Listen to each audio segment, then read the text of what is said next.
Bonjour, je suis Adeline Daye-Koboudé, je suis la directrice de Saint-Plon-Bénin, qui est un centre de formation au métier du numérique. Nous sommes ravis d'avoir été invités par l'Envol à contribuer à cette deuxième phase, deuxième édition du programme Digital Women Heroes. C'est un programme qui présente beaucoup de challenges. Le premier challenge, ça a été de mobiliser des femmes.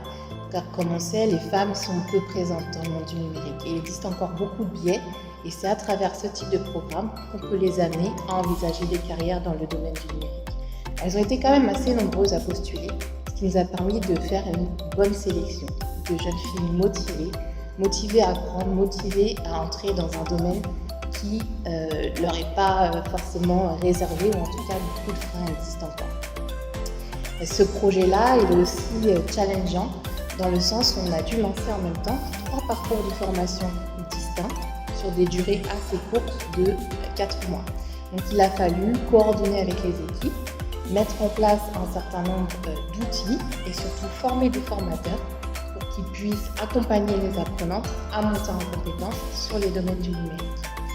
Donc c'est un projet intéressant puisqu'il aboutit aussi à accompagner les femmes dans une dimension entrepreneuriale. Et ça, c'est assez innovant puisqu'il faut accompagner les femmes pour qu'elles envisagent d'autres opportunités que l'emploi. Donc c'est un programme qui est court mais très intense pour elles et sur lequel il se passe beaucoup de choses.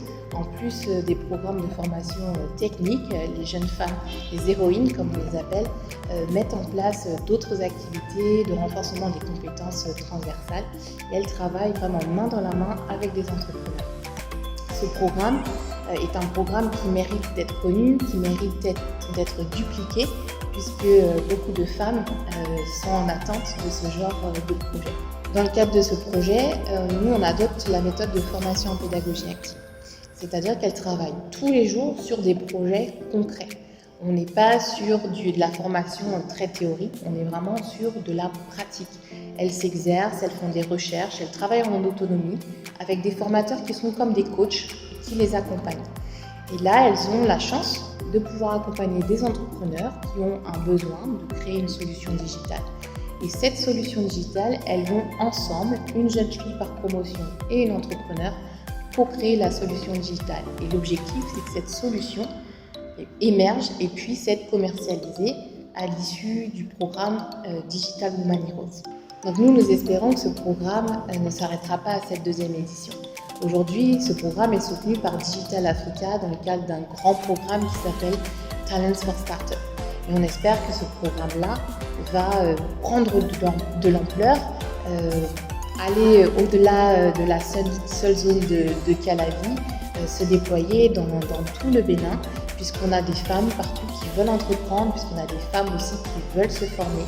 Et via ce type de projet, où on a une forte collaboration, une forte motivation féminine, vraiment on travaille sur les questions de leadership, on est vraiment sur des sujets de monter en compétences, de s'affirmer dans un domaine qui est le domaine du numérique et qui est aussi le domaine de l'entrepreneuriat. Ça mérite vraiment qu'on se préoccupe de ce sujet, qu'on propose des duplications un petit peu partout sur l'étendue du territoire. Donc j'appelle tous les partenaires potentiels qui voudraient contribuer à ce projet à rejoindre l'initiative et à proposer différentes actions ou à proposer différents lieux de déploiement de l'activité.